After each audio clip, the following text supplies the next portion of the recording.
में गांव में कहानी यहाँ से शुरू होती है कि हरिद्वार में गंगा के घाट पर एक पत्रकार वहां रहने वाले साधुओं का जीवन देखने के लिए जाता है। वो देखना चाहता है कि साधु कैसे रहते हैं, इनकी दिनचर्या क्या है, इनकी जीवनचर्या क्या है। और वह पत्रकार नोटिस करता है कि एक साधु डेली सुबह 4 बजे कड़ाके की ठंड में नंगा होकर गंगा की तेज अविचल धारा में सामने की तरफ खड़ा होकर स्नान करता है। पत्रकार को बड़ा आश्चर्य होता है कि धारा के समानांतर नहीं बल्कि धारा के विपरीत मां भागीरथी के इस अंचल में ये बंदा डेली सुबह 4 बजे आकर खड़ा हो जाता है, क्या इसे ठंड नहीं लगती? पत्रकार पूछता है कि बाबा जी क्या रहस्य है, थोड़ा लेट भी नहा सकते हो, सूरज उगने के बाद नहा सकते हो, मरना जरूरी थोड़ी है, इसमें डर नहीं लगता आपको? बाबा जी बड़े निश्चय के साथ उसके आंखों में आंखें डालकर देखते हुए कहते हैं कि युवक, अब मोह माया और डर से मैं बहुत आगे निकल चुका हूं। मेरी जिंदगी में अब इन चीजों के लिए कोई स्थान नहीं है। युवक को उन बाबा जी की बातों में बड़ा मजा आता है। पत्रकार को लगता है इस बंदे के साथ समय व्यतीत करना चाहिए, मैं शायद जीवन के रहस्यों को थोड़ा और सुलझा पाऊंगा, इन बाबाओं की जिंदगी के बारे में जान पाऊंगा। वो अब अक्सर उनके साथ बातें करने के लिए बैठता है। एक दिन वो साधु, वो बाबा जी उस पत्रकार को एक कहानी सुनाते हैं। कहानी यूं है कि किसी एक गांव के अंदर दो भाई रहा करते थे जिनके माता पिता की बहुत अर्ली डेज में डेथ हो चुकी थी। दोनों भाई संघर्षों के साथ में पलते बढ़ते हैं। बड़ा भाई बेहद सहकुशल, व्यवहार कुशल, सदहृदय, अपने छोटे भाई के प्रति समर्पित छोटे भाई को पालता है। वह छोटे भाई से कहता है कि मैं कमाई करके लाऊंगा, मजदूरी करके लाऊंगा, पर तुम पढ़ के सरकारी नौकरी लग, ताकि आने वाली पीढ़ियों का उद्धार किया जा सके, सुधार किया जा सके। छोटा भाई भी उतना ही मन लगा के पढ़ता है। समय अपनी गति से आगे बढ़ता है और बड़े भाई की शादी होती है। पत्नी और अच्छी महिला, उतनी व्यवहार कुशल, सद्ग्रहिणी मिलती है। वह उसे भी पूरी बातें समझाता है। पति पत्नी दोनों मिलकर अपने छोटे भाई का बहुत ख्याल रखते हैं, पढ़ाई में ध्यान देते हैं। समय का कुचक्र कुछ यूं घुमा कि गांव में अकाल पड़े लगातार 2-3 साल तक। खेतों में खाने के लिए कुछ बचा नहीं तो मजदूरी कहां की जाए। कर्जा चढ़ने लगा, कर्जदार डेली मांगने के लिए घर आने लगे। बड़े भाई ने एक दिन रात को सोते समय अपनी पत्नी को कहा कि मुझे नहीं लगता अब इस गांव के अंदर रहना संभव हो पाएगा, वरना कर्जदार डेली आके पैसे मांग मांग कर शर्म से डुबो कर रख देंगे। क्यों ना मैं बाहर कहीं कमाने के लिए जाऊं, मैं देशावर जाऊं, दूसरी जगह पर कहीं कमाऊं जाके, ताकि कर्जा उतारा जा सके। मैं अब निकल रहा हूं, पर तुम याद रखना मेरी इस बात को कि भाई की पढ़ाई नहीं छूटनी चाहिए, भाई पढ़ना चाहिए।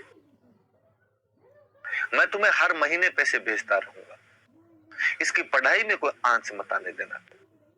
और पैसे मांगने वाले आए तो उनको कहना कि आदमी चला गया, तो तुम्हें तो वो तंग करेंगे। वह रात को अपनी पत्नी को छोड़कर चला जाता है। भगवान बुद्ध बिना बताए गए थे और बड़ा भाई बताकर जाता है। दूसरे दिन जब मांगने वाले आए तो पत्नी ने कहा भाई आदमी तो घर से बाहर चला गया। तब तक गांव में लोगों की आंखों में इतना पानी जमा नहीं था। लोग इन बातों को समझते थे और उन्होंने कहा महिला से पैसे मांगने से तो क्या ही मतलब है, जब वो आएगा तब उसे लेंगे। शुरुआत के 2-3 महीनों में बड़े भाई ने पैसे भेजे। उसके बाद उसके न केवल पैसे आने बंद हुए बल्कि बड़े भाई की सूचनाएं मिलनी भी बंद हो गई। कहां है, कहां गया, कोई जानकारी नहीं। भाभी ने अपने देवर को पढ़ाने के लिए जो संचित पूंजी थी वो लगानी शुरू की। इतना यदि अधिक धन होता तो बड़े भाई को घर ही क्यों छोड़ना पड़ता। संचित पूंजी खत्म हो गई तो उसने अपने गहने बेचे, जो बर्तन भांडे थे वो बेचने शुरू किए। लगा कि पार नहीं पड़ेगी, आदमी आ नहीं रहा है, इसकी पढ़ाई बंद नहीं होनी चाहिए। मैंने मेरे पति को वचन दिए हैं, तो खुद मजदूरी करने लगती है। हालांकि देवर कहता है कि भाभी मुझे मजदूरी कर लेने दो, पर वो कसम दिलाती है कि नहीं, तुम्हारे बड़े भैया कह के गए थे तुम पढ़ाई नहीं छोड़ोगी। पढ़ाती है, पढ़ा के नौकरी लगा देती है उसे। काफी साल बीत जाते हैं बड़े भाई की, अब तक कोई सूचना नहीं थी। गांव की पंचायत बैठी और गांव की पंचायत ने कहा कि ये मान लिया जाए कि बड़ा भाई अब मर चुका है, इसलिए उसकी कोई सूचना नहीं। और चूंकि इस महिला के पति की डेथ हो चुकी है, अतः इस महिला पर अब इसके पीहर का पूरा अधिकार है। ये अपने पिता के साथ जा सकती है या इसके पिता जो निर्णय लेना चाहेंगे वो ले सकते। उस महिला को उसके पिता वापस गांव लेकर चले जाते हैं।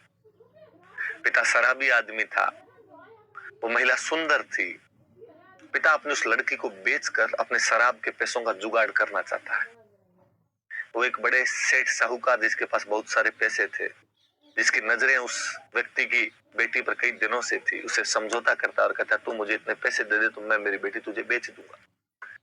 वो लड़की जब एक रात को अपने पिता और सेठ के बीच की बातचीत सुनती है तो वहां से भाग निकलती है। वो महिला भागकर वापस अपने ससुराल वाले घर में आती है, अपने देवर के पास आती है। देवर को पूरी बात सुनाती है कि मैं विपदा की स्थिति के अंदर हूँ, मेरे पिता मुझे बेचना चाह रहे हैं, तुम कुछ करो। देवर कहता है कि मैं क्या कर सकता हूँ इसके अंदर, आप पर आपके पिता का अधिकार है, मेरा अधिकार है नहीं आप पर। वो महिला उसे याद दिलाती है कि समाज में नाता प्रथा भी होती है, नाता प्रथा के अंदर देवर भाभी के साथ शादी कर सकता है, क्यों ना तुम मेरे से शादी कर लो। देवर ने कहा कि आपकी बात यकीनन सत्य है भाभी, पर मैंने आपको माँ की तरह देखा है, आपने भी मुझे माँ की तरह पाला है, आपके साथ शादी की बात मैं सोच भी कैसे सकता हूँ। उस महिला ने कहा कि किसी सेठ के पास पैसों में बेचे जाने के बाद और उसकी बांदी और दासी बनकर उसके चरणों में पड़े रहने से तो अच्छा है कि तुम ये अपना राग आलापना बंद करो और मेरे से शादी कर लो ताकि जिंदगी सुधर जाए मेरी।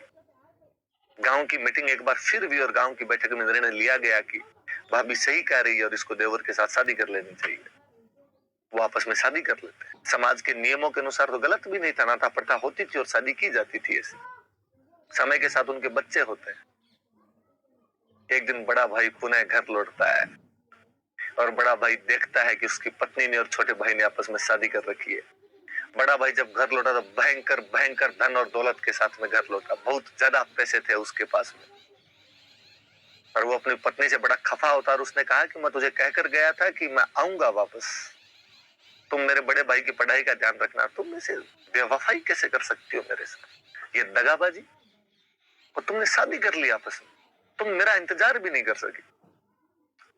पत्नी बाकी गांव वालों ने बात बताई कि जब तुम्हारे इतने दिन तक कोई समाचार नहीं आए तो हमें लगा कि तुम मर चुके हो, ये निर्णय हमारा है, तुम इस प्रकार से इस निर्णय के अंदर हस्तक्षेप नहीं कर सकते हो, हमें क्या पता था तुम लौट कर वापस आ जाओगे। रात को बड़ा भाई घर के बाहर सो रहा होता है, पत्नी अंदर सो रही होती है। वो सोच रही होती है कि हूं गोरी किण पीवरी, मैं अब किसकी हूं, अब मेरा पति कौन हो। वह पति जिसके साथ में फेरे लेकर इस घर के अंदर आई थी, यह वह देवर जिसके साथ में नाते के तहत पत्नी बन गई थी। उधर बड़ा भाई रात को करवटें बदलता हुआ सोच रहा होता है कि ठहरे हुए पानी के अंदर कंकर मारने का कार्य तो मैंने किया है, ये लोग अब तक अपनी जिंदगी अपना जीवन यापन हंसी खुशी व्यतीत कर रहे थे, इनके जीवन में कोई कमी तो थी नहीं, फिर अचानक मैंने आकर इनकी जिंदगी में कोलाहल उत्पन्न जो कर दिया है, मैं पाप का भागीदार हूं। मन उचाटता है उसका जीवन से, वैराग्य उत्पन्न होता है उस क्षण में उसके। वो अपना सब कुछ धन संपत्ति माल दौलत चुपचाप वहां छोड़कर वापस चला जाता है। साधु बाबा हरिद्वार के पत्रकार को ये कहानी सुनाते हैं और कहानी सुनाकर उठकर चले जाते हैं। पत्रकार सोचता है कि ये साधु वो बड़ा भाई तो नहीं, क्योंकि साधु ने बहुत शुरू में कहा था कि मैं घर गृहस्थी मोह माया डर से बहुत आगे निकल चुका हूं। ऐसी एक कहानी यादवेंद्र शर्मा चंद्र ने लिखी जिसका नाम